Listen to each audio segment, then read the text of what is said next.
할렐루야. 오늘도 주님을 신뢰하는 마음으로, 주님을 기대하는 마음으로 예배의 자리에 나오신 사랑하는 성도님들을 예수님의 이름으로 환영하고 축복합니다. 함께 찬송 542장 구주 예수 의지함이 함께 찬양하도록 하겠습니다.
진리의 말씀으로 그 말씀을 반드시 이루심으로 신실하심을 보이신 우리 주 하나님 아버지, 오늘도 우리가 하나님의 말씀 의지하여 오늘 하루를 살기를 소망하며 주를 예배하는 자리에 나와왔습니다. 우리의 삶은 여러 모양으로 흔들리고 넘어지기 쉬운 인생이지만 참으로 말씀하신 그 주님의 약속 위에 굳게 설 때에 우리의 모든 것들이 온전하여지고 굳건하게 설 수 있을 것을 바라고 신뢰하며 주님께 모든 간구를 맡겨드리기를 원합니다. 우리의 연약한 마음을 주님 긍휼히 여겨 주시옵고 참으로 주님을 신뢰하고 기대하는 마음으로 우리의 모든 간구를 주님의 약속 의지에서 맡겨드릴 때에 주님께서 일하시는 놀라운 일들을 우리가 목격하기를 경험하기를 간절히 소망합니다. 그 안에서 우리가 용기와 담대함을 얻고 이 세상을 믿음으로 살아갈 수 있기를 간절히 소망하오니 성령 하나님 도와주시옵소서. 우리 가운데 함께 하실 주님을 기대하고 신뢰하오며 이 모든 말씀 주 예수 그리스도의 이름으로 기도합니다. 아멘. 오늘 함께 대하실 하나님의 말씀은 사도행전 1장 8절 말씀입니다. 사도행전 1장 8절 말씀 제가 가진 성경으로는 신약 187쪽쯤에 있습니다.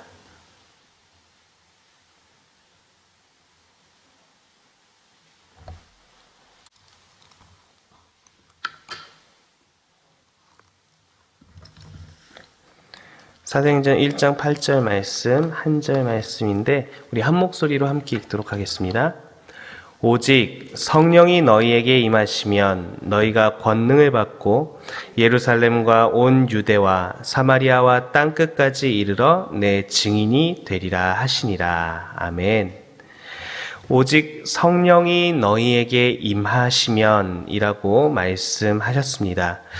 예수님께서 부활하시고 40일 정도쯤 예수께서 부활하신 그 모든 것과 그 증거를 사람들에게 보여주셨죠.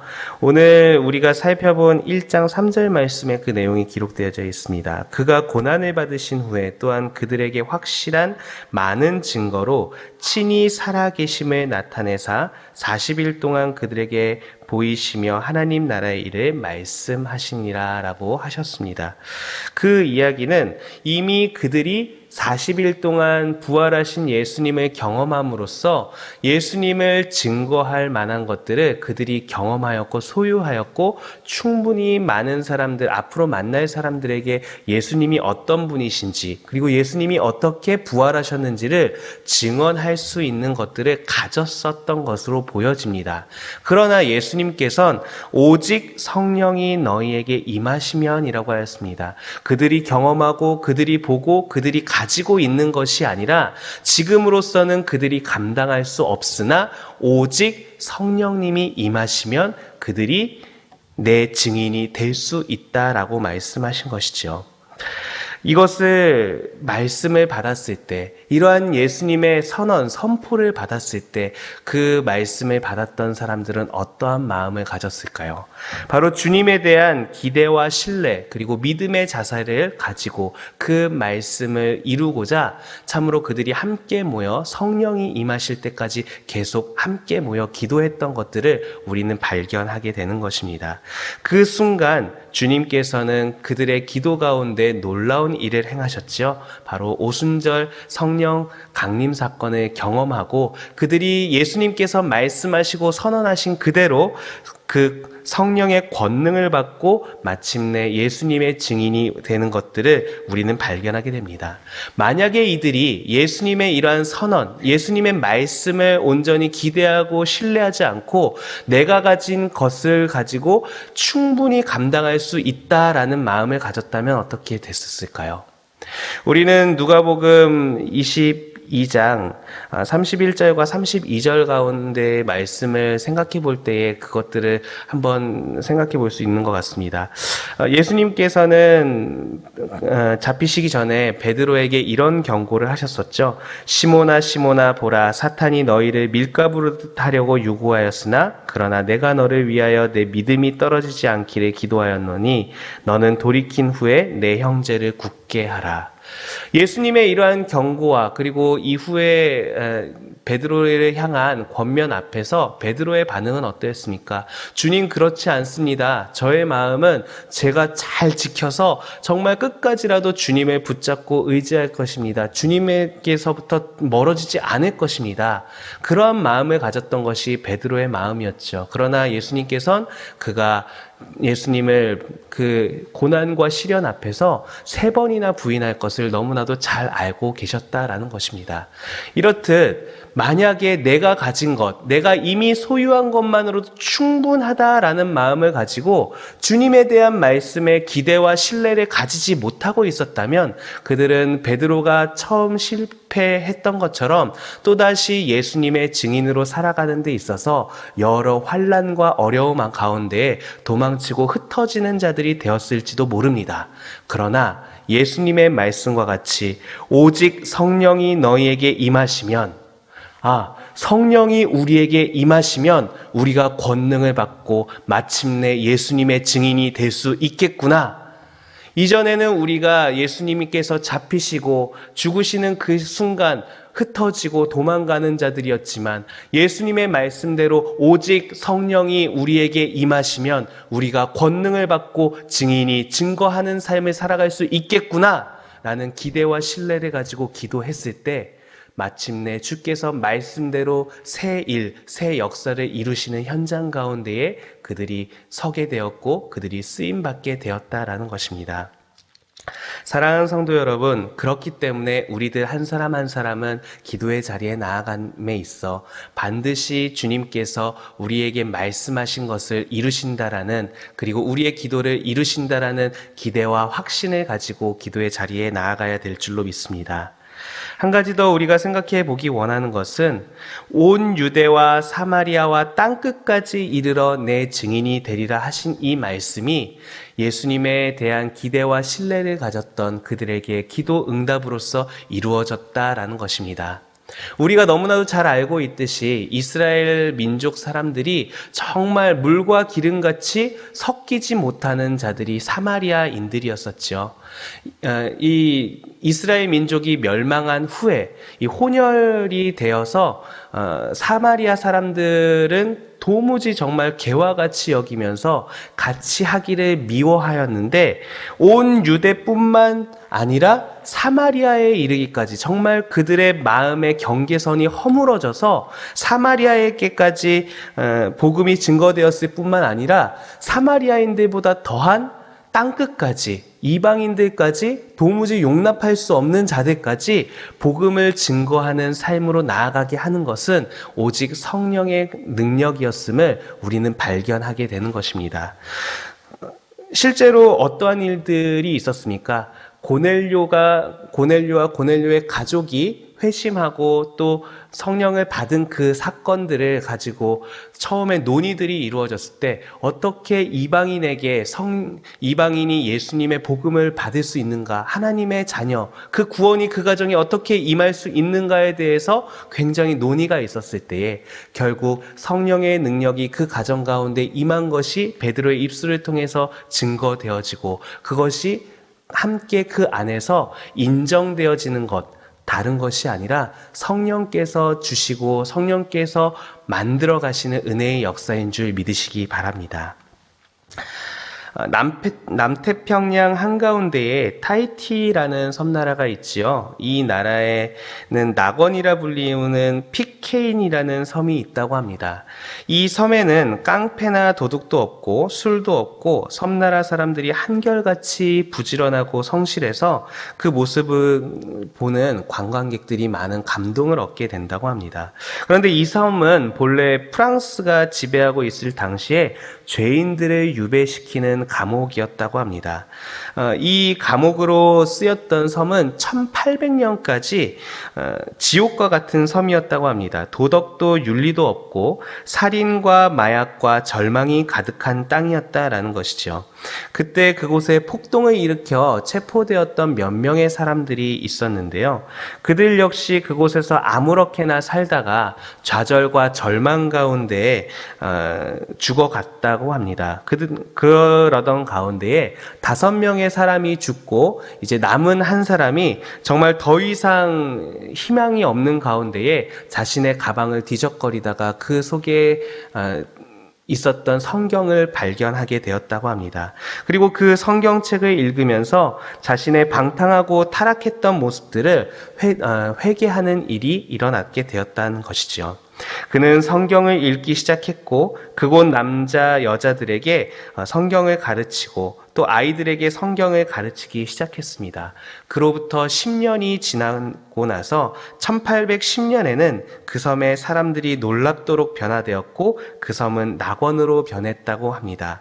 그 후에 이 섬은 도둑이 없고 싸움이 없고 감옥이 없는 섬이 되었고 주민들은 온 섬이 주의를 성수하는 복받은 축복된 섬이 되었다고 합니다. 사랑하는 성도 여러분, 무엇이 이 절망과 이 슬픔으로 가득한 섬을 변화시켰습니까? 다른 것이 아니라 주님의 말씀, 그리고 주님의 말씀에 대한 기대와 신뢰가 그들의 절망을 그들의 축복으로 변화시킨 줄로 믿습니다. 오늘을 살아감에 있어서도 우리가 바라고 소원하고 붙잡아야 될 것은 무엇입니까? 바로 우리 가운데에 약속대로 말씀대로 그 새 일을 행하실 주님에 대한 기대와 신뢰인 줄로 믿습니다. 그 기대와 신뢰를 가지고 주님께 나아갈 때에 참으로 또 우리 가운데에 그 기도를 들어 응답하시며 우리 가운데 새 일을 행하시는 하나님의 은혜의 역사들을 경험할 수 있을 줄로 믿습니다. 특별히 너희가 권능을 받고 라고 하여 성령의 여러 은사들을 우리가 사모함으로 구해야 할진데, 특별히 사도 바울이 고린도전서 13장을 통해서 그리고 12장 마지막과 13장을 통해서 우리에게 증거한 바와 같이 가장 좋은 길, 예수 그리스도의 사랑의 마음을 가지고 예수 그리스도의 시선과 마음으로 우리가 살아가는 것, 이것은 바로 기도 응답으로 말미암는 줄로 믿습니다. 참으로 우리의 성품과 우리의 삶을 변화시켜 가실 그 예수 그리스도를 우리가 기대하고 신뢰하며 오늘도 기도를 통해 일하시는 하나님의 은혜의 역사들을 경험하시기를 예수님의 이름으로 축복합니다. 주님 가르치신 기도로 모든 예배 마치도록 하겠습니다. 하늘에 계신 우리 아버지여, 이름이 거룩히 여김을 받으시오며 나라의 임하옵시며 뜻이 하늘에서 이룬 것 같이 땅에서도 이루어지이다. 오늘날 우리에게 일용할 양식을 주옵시고 우리가 우리에게 죄 지은 자를 사하여 준 것 같이 우리 죄를 사하여 주옵시고 우리를 시험에 들게 하지 마옵시고 다만 악에서 구하옵소서. 대개의 나라와 권세와 영광이 아버지께 영원히 있사옵나이다. 아멘. 이 시간 함께 기도의 자리로 나아가실 때에 주님에 대한 기대와 신뢰, 그 소망을 가지고 오늘 하루를 온전히 살아갈 수 있도록 도와주옵소서. 우리 함께 기도하였으면 좋겠습니다. 또 한 가지 기도하기 원하는 것은 내 기준과 내 감정의 판단을 뛰어넘어 예수 그리스도의 시선과 예수 그리스도의 마음으로 오늘 하루를 우리가 살아갈 수 있도록 주님 도와주옵소서. 함께 기도하기를 원합니다. 한 주간의 시작 가운데에 우리의 모든 일상의 계획과 그 모든 삶의 열매들을 주님께 맡겨드림으로 주께서 기뻐하시는 향기 나는 한 주간 될 수 있도록 우리 함께 기도하시고요. 그리고 또 코로나19와 관련된 그 모든 어려움들이 지나갈 수 있도록, 그리고 또 코로나19와 관련해서 우리들의 조금 풀어진 마음들이 있다면 더욱더 주의하고 경계하여서 주님 신뢰하는 마음으로 우리가 근신하고 또 절제하며 정말 주님이 바라시고 원하시는 것들이 무엇인지를 우리 삶 가운데 나타낼 수 있는 한 주간 될 수 있기를 예수님의 이름으로 축복하며 함께 기도하기를 원합니다. 함께 기도의 자리 나아가도록 하겠습니다.